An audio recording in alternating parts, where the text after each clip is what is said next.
राम। आज हम फिर से आए हैं महाराज जी की कुटिया। किसी बहन ने मुझे कहा है कि महाराज जी का सत्संग और सुनना है, तो हम चलकर महाराज जी के फिर से आपको सत्संग सुनाता हूँ मेरी बहनों को, क्योंकि किसी बहन ने कहा था कि फिर से हमें महाराज जी का सत्संग सुनना है। ये देखिए वही शिव मंदिर, छोटा सा मंदिर है भगवान शिव का। यह देखिए, और इस जगह कुटिया निर्माण हो रहा है। और यह महाराज जी की रसोई है, छोटी सी रसोई है महाराज जी की, ये झोपड़ी। और ये उस दिन मैं आपको दिखाया था भंडारा है। यह सामने मंदिर, अरे भगवान भी दिख गए। और महाराज जी अभी देखिए ऑन कैमरा आप देख सकते हैं। देखिए महाराज जी का कुछ ऐसा जीवन है, ऐसे ही ध्यान में बैठे रहते हैं और हम लोग आके डिस्टर्ब कर देते हैं उनको। कि बहनों का आदेश हुआ था कि फिर से सत्संग सुनना है महाराज जी का। मैं आ गया। दृश्य है मंदाकिनी मैया का। यह देखिए इस तरह वन है और ये मंदाकिनी मैया है महाराज जी के कुटिया के नीचे। ऐसा कुछ दर्शकों देखिए, यह महाराज जी की कुटिया के नीचे, वो सामने महाराज जी की कुटिया है, बस 100 मीटर की दूरी में। यहाँ मंदाकिनी नहाने के लिए अगर किसी को आना हो तो आप आ सकते हैं। ऐसा कुछ है महाराज जी की कुटिया के जस्ट सामने। दर्शकों ये आदिवासी बच्चे हैं जो इन्हीं जंगलों में रहते हैं। देखिए हमें रास्ते में मिले हैं। बेटा तुम्हारा नाम क्या है? रोशनी। तुम्हारा? चांद। तुम्हारा? काजल। तुम्हारा? कुलदीप। तुम्हारा भाई? सुमित। देखियो कितने प्यारे बच्चे हैं, ये आदिवासी बच्चे हैं और इन्हीं जंगलों में रहते हैं चित्रकूट के। दर्शकों देखिए इस वाले रास्ते से कुछ ऐसा महाराज जी की कुटिया का रास्ता है। इधर से कुटिया कुछ ऐसे दिखती है। ये मंदाकिनी माँ वाला रास्ता है। ये कुआं है, ये सामने कटहल का वृक्ष है और ये बट का वृक्ष है। और महाराज जी देखिए वहाँ बैठते हैं। और दर्शकों मैं आपसे बता दूँ, महाराज जी बिल्कुल वृद्ध हैं, कहीं चल नहीं सकते, फिर नहीं सकते। और यह महाराज जी की झोपड़ी है।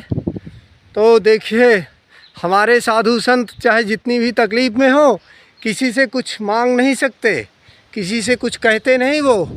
लेकिन अगर आप लोगों को कुछ भेजना हो तो महाराज जी तक ज़रूर पहुंचा देंगे। हैं कि महाराज जी वृद्ध महात्मा हैं, चल फिर नहीं सकते ना वो। अभी महाराज जी की इच्छा हुई है कि धारकुणी उनको दर्शन करने जाना है। तो अब देखिए ऐसा कुछ कुटिया है महाराज जी का। और कुटिया के चारों तरफ ये जंगल है। मैं आपको आज चारों तरफ से दिखाता हूँ। यह देखिए, यह ऐसा कुछ। और मैं फिर से बता देता हूँ आपसे, महाराज जी वृद्ध हैं, ज़्यादा चल फिर नहीं सकते, थोड़ा ही चलते हैं, मुश्किल से 100 मीटर। तो कहीं भी उनको आना जाना होता है तो फिर वाहन करना पड़ता है लिवा जाने के लिए। क्या है ना, वीडियो तो सभी यूट्यूब वाले बना कर ले जाते हैं। और महाराज जी को भी धारकुंडी भी जाना है 1-2 दिन में दर्शन करने। तो जी बेटियां आपको बहुत चाहती है, उन्होंने मुझे भेजा कि हमें महाराज जी का सत्संग बहुत अच्छा लगता है, हमें फिर से सुनाओ भैया। अरे तो भाई क्या सुनना चाहते हो, सब उनके पास खुद ही है। बेटियां कहाँ पीछे हैं? भगवान कुछ ले बताओ ना भाई। कोई भी काम जब होता है, किसी को कोई ज़रूरत होती है तो वो जाके खरीदता है। दुकान में कोई ज़रूरत है, कोई किसी को नहीं समझ में आता है तो गुरु के पास जाता है, किसी को पढ़ना है मास्टर के पास जाता है। तो आपको अब क्या बताऊं उनका क्या प्रश्न है, क्या तकलीफ़ है। ये संसार सब दुनिया बोल रही है नाश्वर है, लेकिन आनंद संसार में ही ढूंढ रहा है तो कैसा होगा। बड़े बड़े लोग, बड़े बड़े मुनि थक गए हैं जानने के लिए, और वो अंदर बैठा हुआ, अंदर कोई देखना नहीं चाहता है, बाहर ढूंढ रहा तो परेशान होगा। वो प्रभु सबके अंदर है भाई विराजमान है, चाहे स्त्री हो पुरुष हो कोई भी हो, जीव जंतु हो, उनके अंदर सबके अंदर कृष्ण ने गीता में खोल के सब बता दिया कि कुछ भी हो मैं सब में हूँ। सर्वभूतानां हृदय से तिष्ठति, सबके अंदर मैं ही हूँ, मैं ही उनको ज्ञान देता हूँ और वो अपना ज्ञान मान ले। और मेरा ही भजन करने के लिए उन्होंने बोला है। अर्जुन को पहले बताया प्रणिपातेन सेव्या, किसी संत के पास जाओ, लास्ट में उसने बोला कि सब मैं ही करता हूँ। तो नाना प्रकार के चीज़ है, रोज़ रोज़ उसी बात को क्या बोलना। लड़कियाँ बहुत हैं, वो तो क्या है, शक्ति है, ज्ञान है। अब उनको भ्रम में कोई डाल दिया कि यहाँ सुख मिलेगा वहाँ सुख, कुछ नहीं, उनके अंदर ही वो सुख है, लेकिन उनको साधना करना पड़ेगा, अपने अंदर ढूंढना पड़ेगा। भगवान का भजन के सिवाय बाकी कोई भी मार्ग नहीं है किसी को भी, चाहे जोगी बैरागी जो भी हैं, सब भजन करके ही, क्योंकि सोई पावन सोई सुभग शरीरा, जो तन पाई भजिए रघुवीरा। जो शरीर पा के भगवान का भजन किया है वो योगी बैरागी जोगी सिद्ध सब हो गया है। और जो भजन नहीं करेगा और मनमानी से अपने से कल्पना करेगा, तो तुलसी बाबा ने लिखा है कल्प ही पंथने का, और उन रास्तों का कोई अंत नहीं है, उसमें परेशान होगा। इसलिए सब कुछ छोड़ के, इसलिए कृष्ण भगवान ने बहुत सरल में बताया कि सब छोड़कर मेरे शरण में आ जाओ। सर्वधर्मान परित्यज्य मामेकम शरणम व्रज, मैं सब कुछ दे दूंगा। तो वो सब देने के लिए तैयार है, उसके पास नहीं जाता है दुनिया। यहाँ मंत्री के पास ढूंढ रहा है तो कैसे होगा। ये तो मंत्री 4 साल के हैं, अरे जन्म हुआ 15 साल तक अचेती बना रहा, 15 साल के बाद शादी विवाह हो गया, फिर संसार में फंस गया, बुढ़ापा आ गया तो खोंक खोंक के मर रहा है। उसका कभी विचार ही नहीं करता है। अरे 24 घंटे में कम से कम 5 मिनट चुपचाप तो बैठ जाओ कि हमें बनाने वाला कोई है, मैं खुद नहीं बनाऊं, कोई बनाने वाला है। और वही सब देखता, वही ज्ञान देता, वही बुद्धि देता है। चाहे लड़की हो, चाहे लड़का हो, चाहे बुढ़ा हो, चाहे सयावान हो, सबको देने वाला वो है। लेकिन उसको दुनिया भूली हुई है, धनी को भूल गया, दुनिया अपने आप घूम रहा है। तो ये बहुत से थे, कितने रामानंद भगवान हुए, रामानुजाचार्य हुए, इन लोगों ने राघवानंद हुए, इन्होंने लिखा है, बताया है। संसार में जब आपत्ति आई उनके लिए, रामकृष्ण 2 मुख्य हो गए, लेकिन वो संत भी वही है। राघवानंद क्या है, भगवान के राम के अवतार हैं। रामानुजाचार्य लक्ष्मण के ही अवतार माने जाते हैं, ऐसा संतों ने लिखा भी है। उनका ज्ञान है, उन्होंने कितनों को मार्गदर्शन किया है। अब ये नहीं माना है तो यहाँ तो चौर उचक्के नाना प्रकार के गुण अवगुण बना के ब्रह्मा ने सबको बना के एक में समेट दिया है। अब हंस ही दूध पानी को अलग कर सकता है ना, तो उसी प्रकार संत विद्वान ही सब कुछ कर सकते हैं। भगवान ने उनको, और वही संत ही भगवान है, भगवान ही संत है। बार बार कहा है, भक्त भक्ति भगवंत गुरु चतुर नाम बपुर, इनके पद बंधन के नासत विघ्न। उनके शरण में रहने से, माँ बाप के शरण में रहने से, गुरु माता वही माता पिता हैं, वही गुरु हैं, वही ज्ञानी। उनके नाम बदलते रहते हैं। जैसे सूर्य के पर्यायवाची कोई रवि कहता है, कोई सूर्य कहता है, कोई भास्कर कहता है, कोई भुवनेश्वर कहता है, कितने नाम है, कोई आदित्य पुत्र कहता है। तो ऐसे भगवान है, सब में वही है, सब जीवों में उसने स्वयं कहा है, सब भूतों में मैं स्थित हूँ। अब लोग नहीं मानते हैं, वो सोचते हैं कि मैं हूँ, तो यहाँ फंसना है, अपना कुछ है नहीं, और अपना मानना यही सबसे फंसा है, बाकी कुछ नहीं है। इसलिए सबको बोलो अपने अंदर देखें। बड़े बड़े जोगी जो योगी हो गए हैं, वो कहते हैं संसार को अपने अंदर डाल के सोते हैं। तो एक कंकड़ छोटा सा चला जाएगा तो आदमी जिंदा नहीं रहता है, वो पूरे संसार को उधर मेल से वही जोगी। तो ऐसा लिखा है, तो क्या है, तो कैसे डालते हैं। तो ये अंदर ही अंदर सब उसकी अनुभव करते हैं, अंदर ही देखते हैं। ये वृक्ष पेड़ पौधे सब पैदा होते हैं रोज़, और सब मरते हैं, गिरते हैं, सड़ते हैं। उसी प्रकार मनुष्य पुनर्जन्म पुनर्मरणम, बार बार जन्म लेता है। साधु संत जो होते हैं, बैरागी जोगी होते हैं, वो सोचते हैं कि हमको जन्म ना लेना पड़े। सबसे बड़ा कष्ट है जन्म लेने में और मरने में। जन्मत मरत दुसहद कोई, जन्म लेते समय उस माँ को पूछो जो प्रसव करती है, कितना कष्ट होता है। लेकिन दुनिया भ्रम में डाल के उसको बेचारी को फिर फंसा देते हैं। तो ये तो प्रकृति के गुण है, और प्रकृति अपने आप कर रही है, कोई मनुष्य नहीं कर सकता है इसको। और परमात्मा जानता है प्रकृति और पुरुष अनादिकाल से हैं, अनादि रहेंगे, संसार रहे या ना रहे तो भी, और उनकी लीला से प्रकट होता है और सबको रक्षा वही करने वाले हैं। अब हाँ, बुद्धि का है, जो अपने आप को मान लिया वो फंसेगा, जो भगवान के भरोसे है, जो माँ बाप के भरोसे है, उसका रक्षण होते रहता है। इसी प्रकार शरणागति सबसे बड़ी चीज़ है, चाहे कोई भी हो, जो शरण में जाएगा भगवान के, संतों के। इसलिए भगवान हमेशा नहीं दिखते हैं, तो उन्होंने बता दिया कि मुझे से अधिक संत कर लेखा, मेरे से बड़ा संत मानो, उनके पास ज्ञान है, सब कुछ दे के रखा है भगवान ने, उनके द्वारा सबको ज्ञान प्राप्त होगा, मार्गदर्शन होगा। अब यहाँ मनुष्य के बनाए संविधान में परमात्मा के संविधान में कुछ अंतर होता है। अंतर इसलिए होता है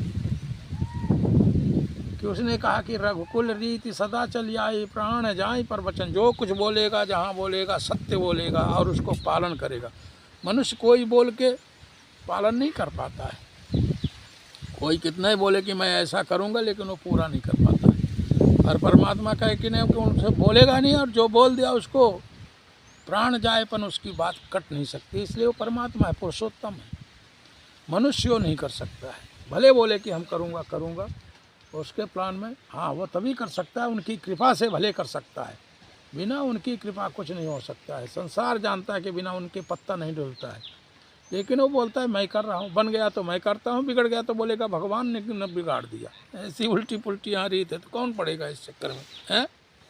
बन गया तो बोलता हम थे इसलिए बन गया, और बिगड़ गया तो बोले भगवान ने बिगाड़ दिया। ऐसा ये उल्टा है, आप सब जानते हो, ऐसा दुनिया दूसरे को दोष देता है। कोई भी पार्टी हो, कोई भी कुछ हो, कोई कितना मजहब बना लिया है, एक दूसरे का बदनाम करेगा, ये नहीं देखेगा कि जो वो है वही मैं हूँ।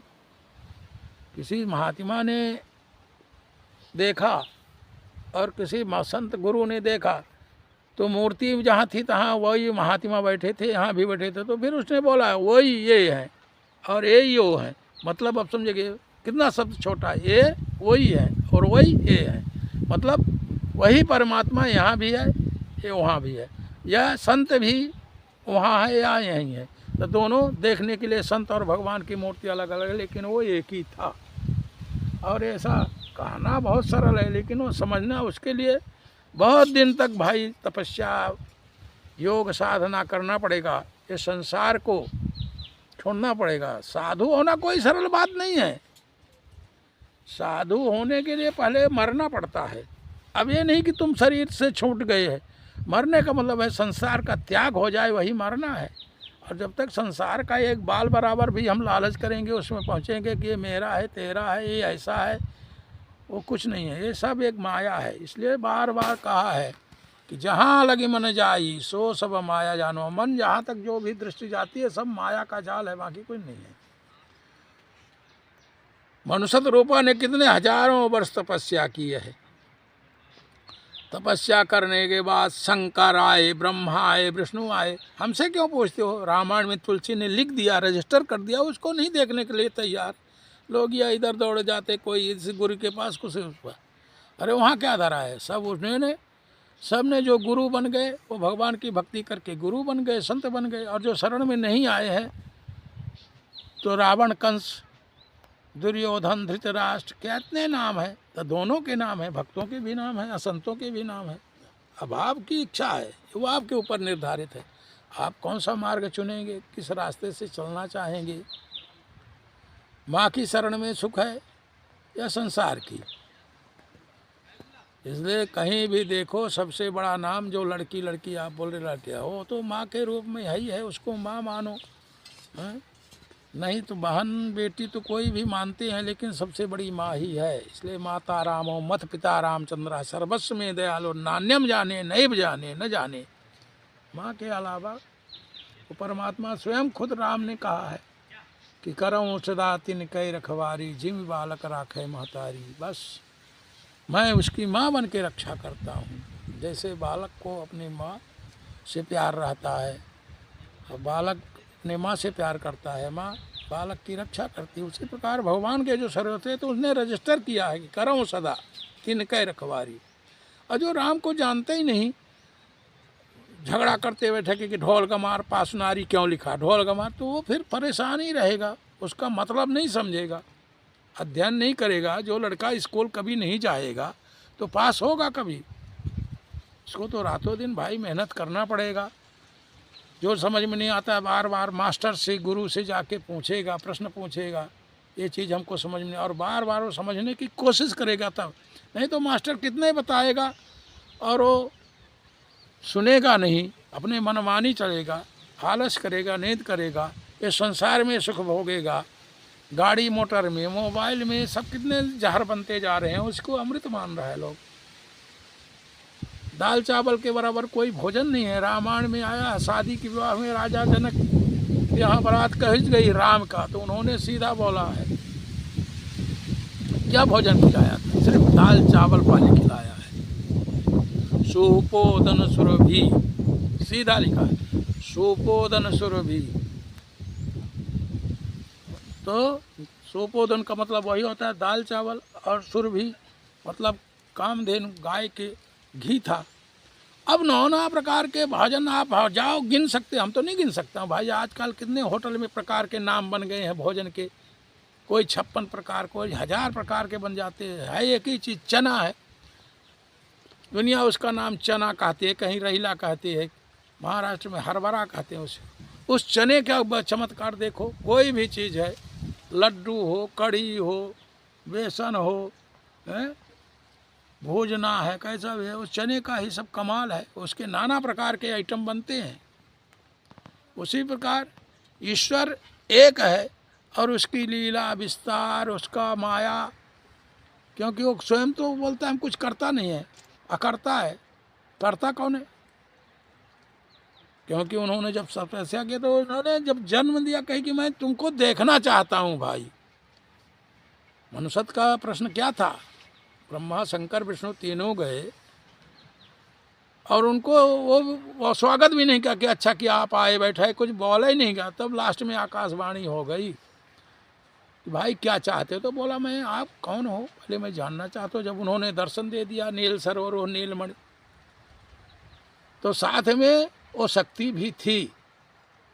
उन्होंने खोल के बताया कि अवतारी है मोर ये हम आया। कुछ संत ऐसा भी अर्थ करते हैं कि जब भगवान ने कहा कि मेरी माया भी अवतार लेगी, तो मनसत उर्वा ने नहीं कहा कि अच्छी बात है ये भी आ जाएगी। इसलिए तो सीता जी ने रुका ही नहीं कि हमको तो मांगा ही नहीं। बहुत से ऐसे भी अर्थ करते हैं, मैं नहीं करता हूँ, मैं ऐसा सुना हूँ। अब आप लोग खोजें, संतों के पास जाएं, क्योंकि उन्होंने खुले आम रामायण में तो लिखा कि अवतारी है मोर ये हम माया। तो मेरी माया अवतार लेगी और माया ही सब करती है। वही माया तो लंका का विध्वंस करवा दिया। ना माया जाती थी, ना वो लालच में आता था। क्या होता था? तो ये भगवान काम क्रोध लोभ लालसा इनको तिजारी बता दिया है। ये सब ऐसे नाना प्रकार के आडम्बर हैं, ये सबके हमारे बस का बात नहीं है। हाँ, संत लोगों ने कुछ बताया तो हमने जो सुना आपको बता दिया। बोलो गुरुदेव भगवान की जय। हरिओम। और ज्ञान मार्ग, तो दोनों का में अंतर कोई नहीं है, लेकिन कर्म कांड में क्या है और ज्ञान मार्ग में क्या है। ज्ञान मार्ग को अभिमान हो जाता है कि मैं ज्ञानी हो गया, तो फंस जाता है। और कर कांड क्या होता है कि कर्मण्येवाधिकार, निष्काम कर्म योग करेगा जो पार हो जाएगा। और हम चाहेंगे कि हमसे आपके पास आए, हम कुछ दे के आपको ले और आप हमारी कुछ सेवा करें, वो गलत है। हमको भगवान का नाम लेना है, लेकिन उससे चाहिए कुछ नहीं। जैसा प्रहलाद ने बोला, प्रहलाद ने क्या घोषणा की है? भगवान ने बोला कुछ मांगो, कुछ मांगो। बोले हमें कुछ नहीं चाहिए। बोले मेरे खुश के लिए, बोले आपको खुश होना है तो मैं यही मांगता हूँ कि आज से मुझे कभी मांगने की इच्छा ना हो, ये वरदान दो। ऐसा कोई प्रहलाद के जैसा वरदान मांगा नहीं। हरि विठ्ठल पांडुरंग ज्ञानदेव तुकाराम माऊली।